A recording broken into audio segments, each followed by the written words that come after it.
huge. Yeah, it's definitely a really unique game. I saw just a tiny bit of gameplay of it, and immediately thought that I wanted to pick it up and play it for myself at some point. These appear to be trees.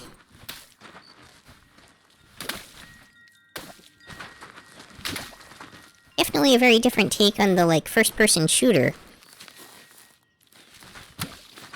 It's like a special type of environmental puzzle in storytelling. Probably important to know where the edge of this lake is. Oh, froggy!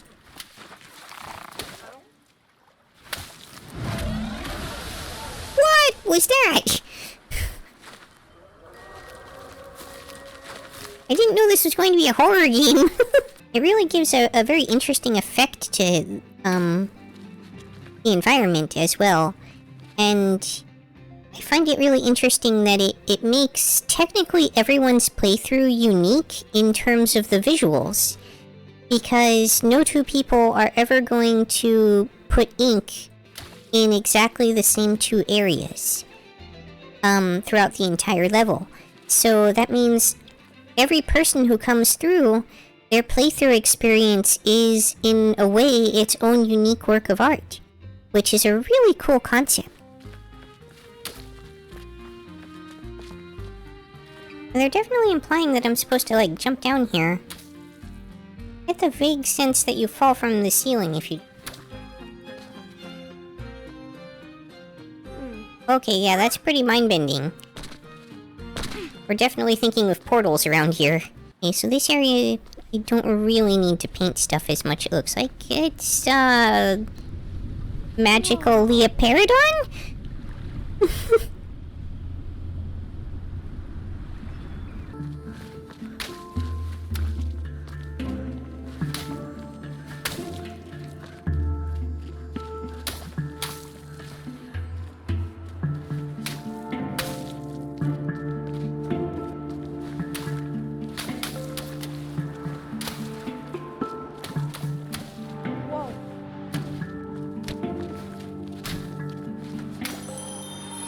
The king was so frustrated with the messy, demanding people of his kingdom that he decided to start over. One morning he painted a boat and set off to find the perfect spot. He told himself he'd come back someday to finish what he had started, but of course, he never did. Just like any artist. Procrastination. What is this? What has science done? Lemon powered.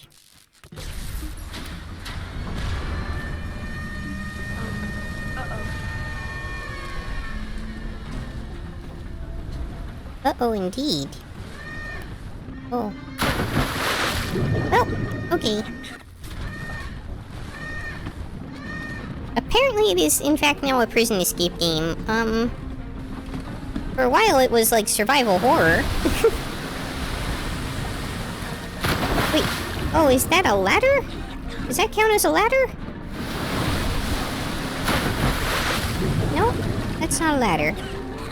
I don't know where I'm supposed to go. Oh, the table. I missed the table.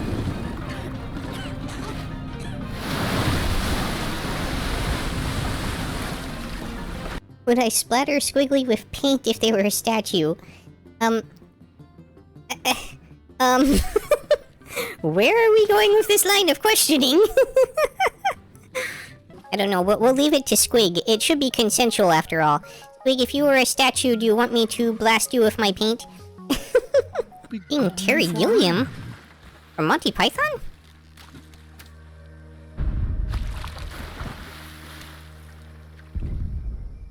I was at a funeral. My own, as it turned out.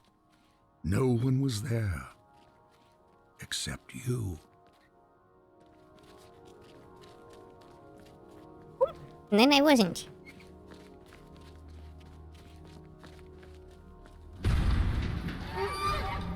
Oh, jeez! Jurassic Goose! Finally! Good. Albert gave it to you for free? And he said he loaned you the ship? But my boat is crowded now. Yes, it's overflowing with the souls of the damned. What is going on? Something else is happening. Ah, I should have expected this. I'm actually hungry. Very hungry. You know how terrible a cook I am. But I remember you being absolutely fantastic at it. Might have fished a few fishes already. Trouble is, I can't really eat an entire raw fish. I could try for sure, but I'll probably choke on the fishbone and never survive. But you're already dead. Pure fear. You even gathered enough bright jelly to build a proper kitchen. Go for it. I'll be patiently waiting. Slowly digesting myself. I guess you are technically venison, of sorts. This boat is amazing. Here comes the real kicker, you little rascal. Get ready for a family reunion.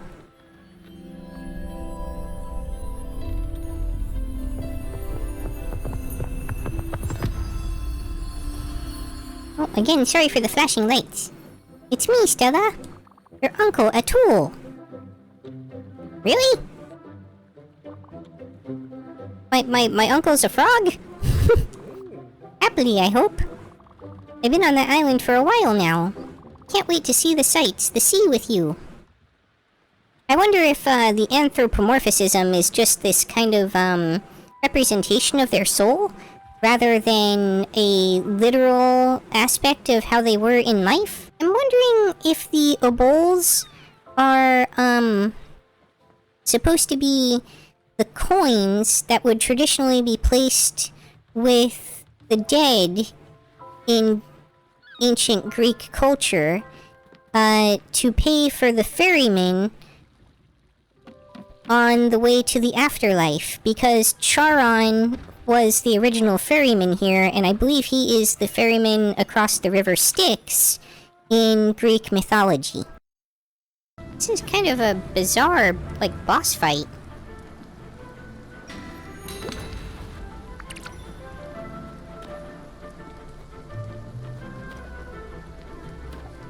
Defeat it by doing harvesting. A combat trick would be fine too. I just need something that's not mountains. 24 cards in the deck, 8 of them are plains. That gives me a 1 in 3 chance of drawing a plains.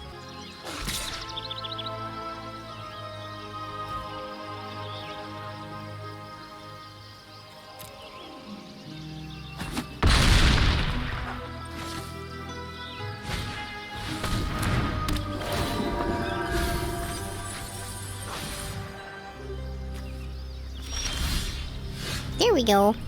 And that's game. Unless they counter it. They do have blue. Countered it! No! All the cool kids are doing dinosaur heists. Robbing a liquor store for T-Rex is such a flex. Yeah, certainly an unnecessary level of force for a liquor store, I would think. Yes, I can't imagine the T-Rex and rocket launcher booze heist being very cost-effective. Also a good chance that you'll destroy or blow up a significant portion of the booze that you're trying to steal. Want to unpause. Oh, what happened? Oh, I crashed.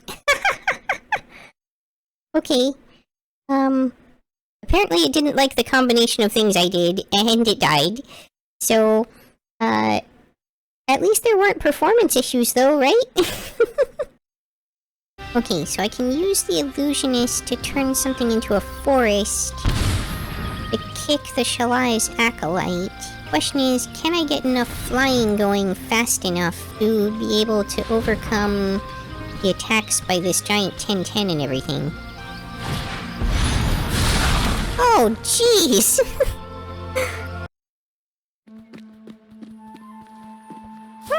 Mushroom. Mushroom, mushroom. What I love about spitting is the talent you need. You know, it takes real skill to find a target, aim, and hit a bullseye. That's skill and raw talent right there. I just love that I'm good at something. Really. Could spit off tall buildings forever. On the off chance that I might hit someone right in the head. I seem to never run out of spit. This small bridge isn't very high up, and nobody ever swims down there. Still, it's pretty satisfying to spit. I'm fully equipped. I've got my mouth. I've got my bottle of water. I'm ready, and I've got the spirit to do it for years. Well then, I'll just leave you to your business and harvest this mushroom. Pile of books? Oh, your secret passage.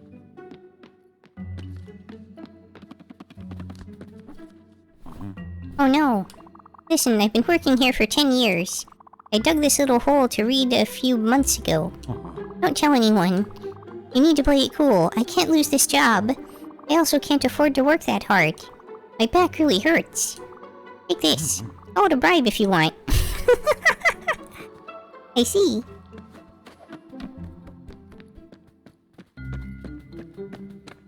I have been bribed.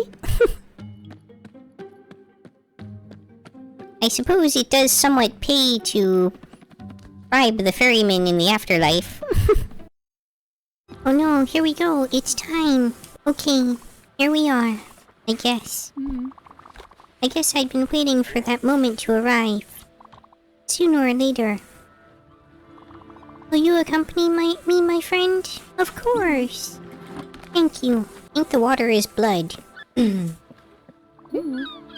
I don't know this, but I have a personal theory about this game, which is that Stella is secretly the one actually being guided into the afterlife, and that parting with all of these manifestation representations of her friends and family are the process of her letting go of her own emotional baggage to be able to pass on. Stella, look. There's something I wanted to give you.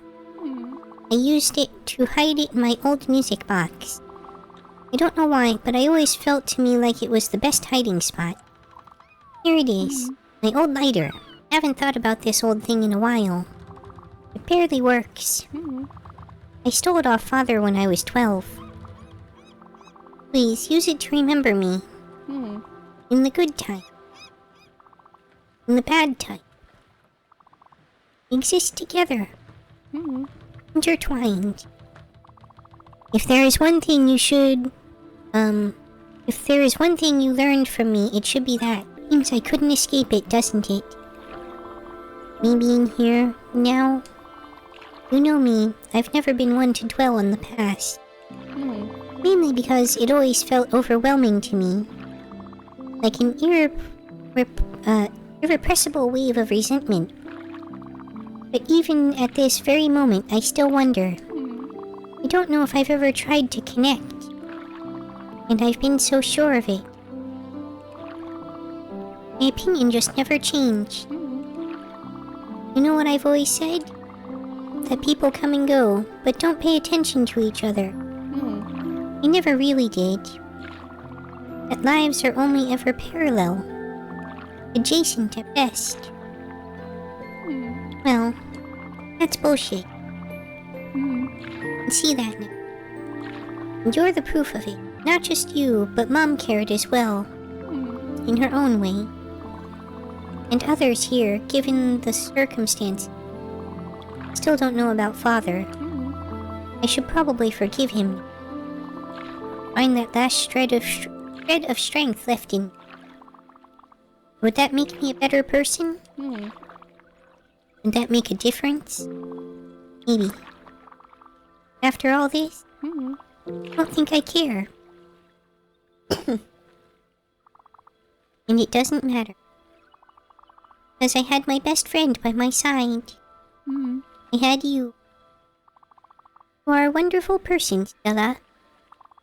Life would not have been the same without you. The light you showed me was more than a beacon. It was a guide. Only I was too blind to see. My shades were too opaque. Hey, let's go. Can't hold it any longer.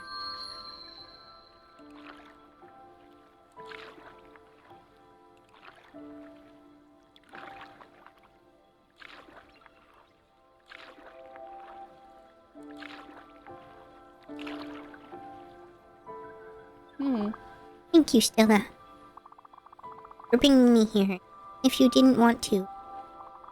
Thank you for kicking my butt and shaking my ego. Don't forget that I've loved you as much as I could. Hi, my friend. You there.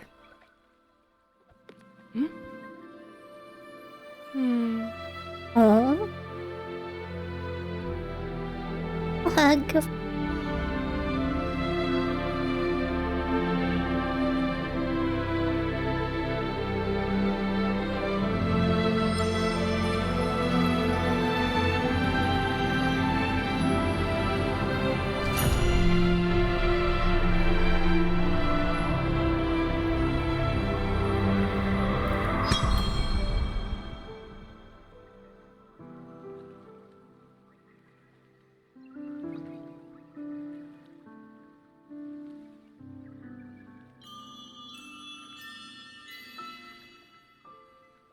Oh, she became a constellation. Oh, this is different.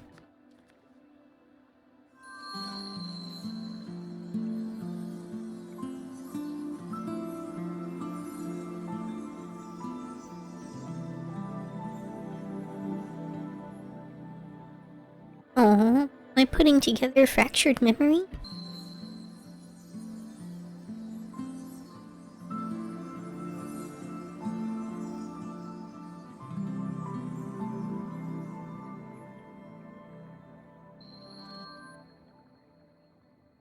Like the time that we spent together?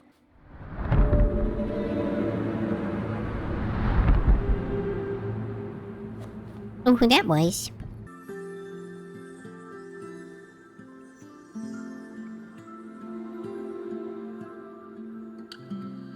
Growing up and partying together as adults?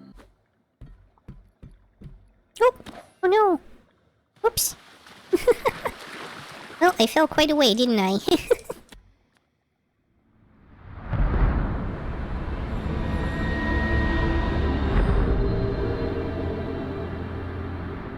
Who are you? We finally meet, face to face. For such a long time I have been watching you, Stella. Close yet far. You've kept your distance, but you knew I was there. Hidden in every shadow, skulking in every silence. Since the very beginning I have been a part of you. Even as my existence was but a foreign thought. And as your loved ones surrounded you with care and affection, I waited silently. Your joy, your pride, your happiness. Moments of laughter, of bliss, of friendship. Gone. I know it feels just like yesterday, but the hourglass has turned. And at last, you have found me. Go now, for I have not yet fully awoken. Resume your duty. Carry on your graceful dance. We'll meet again. Soon, Spiritfarer. Point unlocked. First encounter. Quest completed one last time. Spirit flower. Oh, but she's moved on. I guess it's time to tear down her. That's all for this episode. If you enjoyed, please like, comment, subscribe, or join me on Twitch or Twitter. Hope to see you next time on Yukikaze Gaming. Matane!